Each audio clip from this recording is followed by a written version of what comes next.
PSA oxygen plant physical separation पर आधारित है, जो वायुमंडल से एयर को लेकर के उसमें से ऑक्सीजन को सेपरेट कर रहा है और हमको ऑक्सीजन प्रदान कर रहा है। हम जानते हैं कि वायुमंडल में करीब 78% नाइट्रोजन है, 21% के आसपास ऑक्सीजन है और 1% अन्य गैस है। वायुमंडल से ऑक्सीजन प्राप्त करने के लिए हमको सबसे पहले एयर को कंप्रेस करना पड़ता है। एयर कंप्रेस करने के लिए यहाँ पर इस प्लांट में 2 पीएसए प्लांट लगे हैं, 2 अलग अलग पीएसए प्लांट हैं। इधर की ओर में हम लोग देख रहे हैं एक पीएसए प्लांट है, तो उधर की ओर एक सेपरेट यूनिट है, एक पूरा अलग ही यूनिट है जिसको पैरेलल में चलाया गया है, जिससे अधिक मात्रा में हमको ऑक्सीजन प्राप्त हो सके। अब यहाँ हम देख रहे हैं ये 2 हमारा कंप्रेसर, ये दोनों कंप्रेसर पैरेलल में लगा हुआ है, मतलब ये दोनों हवा से ऑक्सीजन को ले रहा है और रोटरी स्क्रू कंप्रेसर इसमें लगा हुआ है, जिसके मदद से कंप्रेस कर रहा है हवा को। और फिर जो ब्लू कलर में वहाँ टैंक दिख रहा है उसको एयर रिसीवर टैंक कहेंगे, उस एयर रिसीवर टैंक में कंप्रेस्ड एयर को भेज रहा है। अब हमको जो यहाँ कंप्रेसर लगा हुआ है, ये कंप्रेसर बहुत हद तक वैसा ही है जैसा हम कहीं टायर पंचर वगैरह बनाता है वहाँ देखते हैं, वैसा ही कंप्रेसर है। लेकिन उस कंप्रेसर में और इस कंप्रेसर में एक अंतर ये है कि जब हमको टायर में हवा भरना हो तो हमको बैक्टीरिया के बारे में नहीं सोचना है, हमको उसमें धूल कण इत्यादि के बारे में बहुत नहीं सोचना पड़ता है। लेकिन चूंकि ये मेडिकल ऑक्सीजन है, मेडिकल ऑक्सीजन ऐसा ऑक्सीजन होना चाहिए जिसमें बिल्कुल भी धूलकण ना हो, क्योंकि मरीज को दिया जाना है और मरीज को ऑक्सीजन तब देने की आवश्यकता पड़ती है जब उसके पास पहले ही से ऑक्सीजन का शॉर्टेज हो रहा है, उसका फेफड़ा इतना काम नहीं कर पा रहा है कि ऑक्सीजन को एक्सट्रैक्ट कर सके, तो उसको ऑक्सीजन देना है। इसलिए अब हमको क्या करना होगा कि जो वातावरण से आ रहा है कंप्रेस्ड एयर, उसमें बहुत धूलकण है, बहुत नमी है, बैक्टीरिया भी है, इन सबको रिमूव करना होगा। इसलिए यहाँ पर जो कंप्रेसर दिया गया है, ये विशेष प्रकार का कंप्रेसर है जिसको ऑयल फ्री कंप्रेसर कहा जाता है। ऑयल फ्री इसलिए कहते हैं कि इसके जो कंप्रेसर का जो मैकेनिज्म है उसमें बहुत अधिक ऑयल नहीं होता, बहुत थोड़ा मात्रा में ऑयल होता है। अब ये कंप्रेसर का जो टाइप है स्क्रू कंप्रेसर है, जिसमें 2 स्क्रू मेसिंग करते हुए चलते हैं गियर की तरह और एयर को कंप्रेस करते हैं। ये कंप्रेस्ड एयर हमको प्राप्त हो रहा है। इधर में हमारा पाइप है, इस जगह से ये जहाँ आप आउटलेट देख रहे हैं, इस आउटलेट से हमको कंप्रेस्ड एयर प्राप्त हुआ। कंप्रेसर के अंदर में भी डस्ट पार्टिकल वगैरह निकालने के लिए फिल्टर लगे होते हैं, उतना फिल्टर करने के बाद कंप्रेस्ड एयर हमको यहाँ प्राप्त हुआ। अब ये कंप्रेस्ड एयर वो चला गया हमारा एयर रिसीवर टैंक।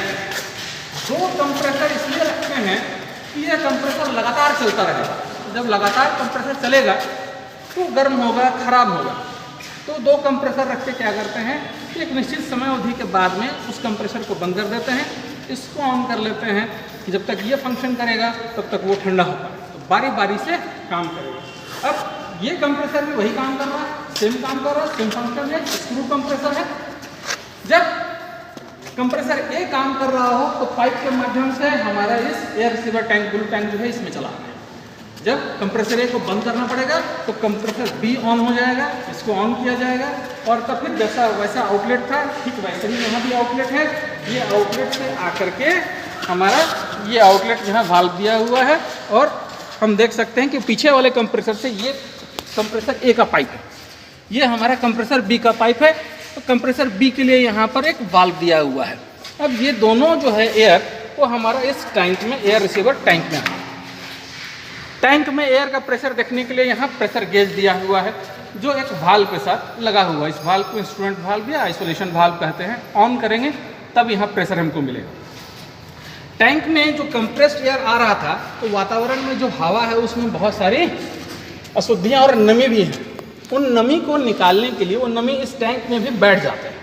इस टैंक में जो सेडिमेंट जमा हो रहा है, जो पानी जमा हो रहा है, उसको निकालने के लिए इस जगह पर एक ड्रेन वाल्व दिया हुआ है। ये सोलेनॉइड प्रकार का ड्रेन वाल्व है, जिससे इसमें इलेक्ट्रिक करंट देने पर ये ऑन हो जाएगा और जो भी इसमें नमी होगा वो इस पाइप के माध्यम से वो आउटपुट ड्रेन में निकल करके बाहर गिर जाएगा। अब इस टैंक में हमारा कंप्रेस्ड एयर है। ये कंप्रेस्ड एयर में क्योंकि बहुत नमी है इस नमी को हटाना होगा, धूलकण को हटाना होगा। इसके लिए कंप्रेस्ड एयर से जो पाइप आया वो फिल्टर में चला गया। वहाँ जो रेड कलर का हम देख रहे हैं वो हमारा फिल्टर है, ये एयर फिल्टर है। उस एयर फिल्टर से डस्ट को थोड़ा फिल्टर किया गया। नमी जो है वो बहुत मुश्किल करता है।